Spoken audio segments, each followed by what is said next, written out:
Gaywyck by Vincent Verga. Publisher Allison Books, Los Angeles, New York. Narrator Eric Aust. Another tale unfolded. 2 days before, while I had sat secreted in the cottage examining the contents of Jones's suitcase, Brian had decided to go for a walk. He dressed warmly against the rain in his Macintosh and his tweed cap and set out for the beach.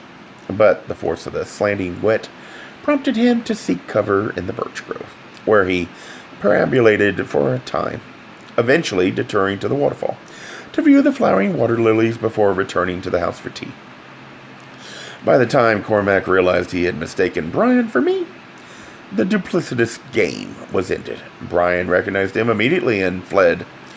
He ran to Danough's study, but downed wires rendered the telegraph useless.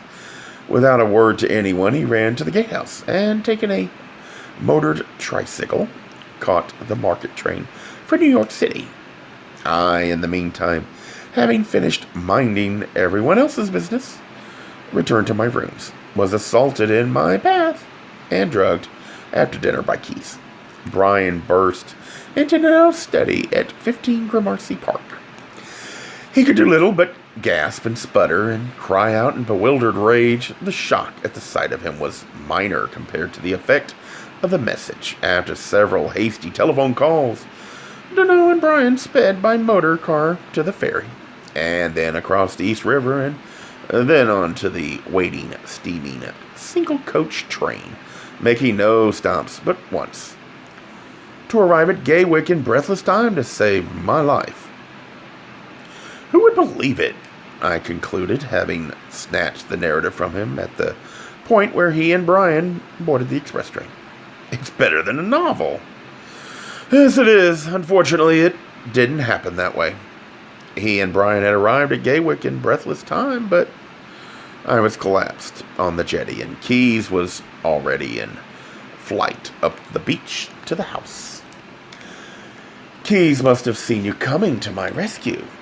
No, I heard you shout. I remembered hearing you yell my name to frighten him away. I never shouted. You did. Or did I dream it? Or was it Cormac? Oh, of course. Well, it doesn't matter. It's all over. Isn't it nearly time for tea? We sat around the table with Denvers, who seemed in a black mood. We ate in silence. Due, I assumed, to Keys' death, the tutor body was laid out in his rooms, waiting for the coroner to collect it. Whatever possessed Keys? I asked with my usual style intact. The urge to kill, my dear. What else? It happens to the best of us. We usually aren't brave enough to have a go, is all. Brave enough? I sputtered, nearly spooning my soup into my ear. I'm told, Danough interrupted, Keys hasn't been himself since Jones died. Who do you suppose he's been?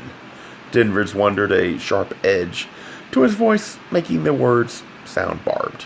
An unknown woman in a Rossetti portrait, I offered foolishly. Nonsense, he retorted.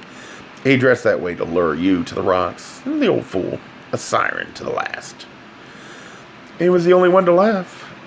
Why was Keys drugging me and dressing as the portrait long before Jones died? Why was he so afraid I would steal Danough away? We'll never know. Denver shrugged. Cormac's being alive must come as a shock to you, Danough, or are you going to tell us that in your heart of twin hearts, you've known along? No, I thought him dead, he stammered, flushing dark. We lapsed into a murky silence. Danough's distress was unbearable to me. I was appalled by Danvers. I wanted to ask if he knew Cormac was alive, but I was afraid to mention the name in Danough's presence for fear of a violent response. I suggested to Danough that we saunter in the shrubbery. We were barely out of the tutor's hearing when I expressed my dismay. Danough heartily concurred.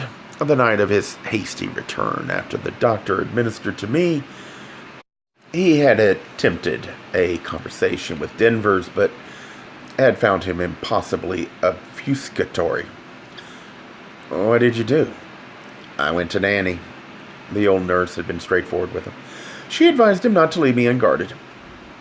He has always wanted what you want, and taken what You've marked as yours? How long have you known him alive? Always. The doctor saw him dead. Who is that buried in his grave? Stephen. But Stephen wasn't with Father that night. I say he was. Donnie, it was a fearful thing. A suicide pact, and we lost our heads. And he ran wild. He ran away, so we covered his tracks as best we could, lest they think. You lied. Yes, we lied. God forgive us. We? Yes. We. Denver's had a part of it as well. It was he who found Cormac with the bodies. They took their own lives. God forgive them. Danough had not been able to confront Denver's. He had avoided them, prowling the grounds when not at my side, dreading the inevitable meeting with his twin. Although no link between Key's attempt on my life and Cormac's presence could be uncovered, he took the inexplicable reappearance as a fatal omen. Why hasn't Cormac come to see you? I asked as the waves capped over the promontory where we hid after leaving the shrubbery. I don't know, he flashed fiercely. He's not a creature of our species. I thought I had freed myself of him. He will never release me alive. His agitation frightened me. He was breathing heavily, and words were brought out with the greatest effort. When I placed my hand on his chest, I could feel his heart pounding. I was afraid to ask why Danvers had not told him Cormac was alive. Had Cormac, in fact, murdered his father and Stephen, then coerced Danvers into keeping the secret? How could he dare approach Brian? Danough demanded of me. He should have known Brian would recognize him. He thought Brian me. I don't understand why he revealed himself without the cover of your presence here. I stood to dive into the water. I was so overcome with nausea that I had to sit, and I found it necessary to accept Danough's offer to carry me back to the house. He helped me into my trousers, pulled on his own, and lifted me with a soft grunt. I made a feeble joke about no longer being a little boy. He agreed. I'd matured since our meeting. I noticed the round redness of his nipple and took a violent spin in a suffocating vortex before losing consciousness. I surfaced in my room with Dr. Anders staring down at me, squeezing my wrist. I smiled at him as if we were meeting in a country lane. Shock, he pronounced dramatically. Has he been out of bed since I saw him yesterday? I did not remember seeing him yesterday. Yes, Danough answered meekly. He's done everything he oughtn't, several times, Denver said, hugely amused. As he ought of all, a vase of immense, perfect peonies placed on my bed table took my attention. I love the peony. A fall? Danough echoed. Yes, a fall. I don't remember this welt on the left side of his head, nor this bruise, nor these scratches on his body. I fell, I said, smiling, pulling my wrist from his grip. This is not a joking matter, young man. I will not be responsible if you don't remain in bed. You've had a nasty time of it. He lectured me. He need not have. I felt wretched. I had no intentions of budging. Peonies are my favorite flower, I said aloud. What? He demanded. I want to sleep, I said petulantly. He gave instructions to Brian about my diet and stern orders to Danough and Denvers about my rising only for emergencies. He actually slammed the door behind him. I sat up. The three jumped as though a shot had been fired. What are you doing? Danough demanded. Don't worry, I'm not going anywhere. I feel as if I've been thrown by a wild horse. You have been, dear, Denvers quipped. Where's Cale? I whined, defeated. Brian opened the sitting room door. Cale sped to my side, squeaking in annoyance at being locked out. I took great comfort in his nudging me with his cold nose, demanding a proper welcome. Then exhaustion again overtook me. I suspired, sliding into a supine position. The doctor was correct. It was not a laughed matter, nor one for Denver's acerbic tone, which I tried unsuccessfully to avoid by closing my eyes. Tell me, dear boy, before you doze, how long have you been meeting with Cormac, thinking him to know? Brian gasped. Suddenly he understood why Cormac had approached him. I smiled at him dumbly. He did not smile in return. Then I turned my attention to Danough, who seemed to startle his eye. Nanny Wells told me, Denvers announced, filling the silence and delighting in our perturbation. How did she know? Danough asked. Dear boy, Nanny knows everything. She's known long? I asked, feeling the fool. No, I wouldn't surmise that. Only our Cormac's known all along. Seeing what a sweet adventure he was having, I don't wonder at his reluctance to spread the news. Why didn't you tell me you didn't know? Danough directed to me. Did you ask her, dear boy? No. Well, she probably assumed you trusted Robbie's puppy dog faithful heart. Who would believe our Bob was no longer white? You knew Cormac was alive? Brian asked. Denvers. Yes, but he had gone to sea for his own protection. Brian demanded an explanation. Danough offered one, growing so distressed that Denvers crossed to his side and said in a tender, affectionate voice, Try to be calm. You aren't a child any longer. He can't hurt you. He never would harm a hair on your head. He wants me dead. Nonsense! He wants Robbie, and he wants me dead. I know that's why he's returned. He wants to destroy us. You need sleep, dear boy. You could also use a double brandy. Denver seized control of the room. He organized my honor guard. I made a feeble protest, but each man had suffered from Cormac's violent temper. Not one could be dissuaded. They planned a duty of 4 hours to lessen the chances of a careless snooze. Brian attempted to theorize that he, too, had been drugged, but Denvers ignored him and requested the first watch. Danough and Brian are exhausted. I am not.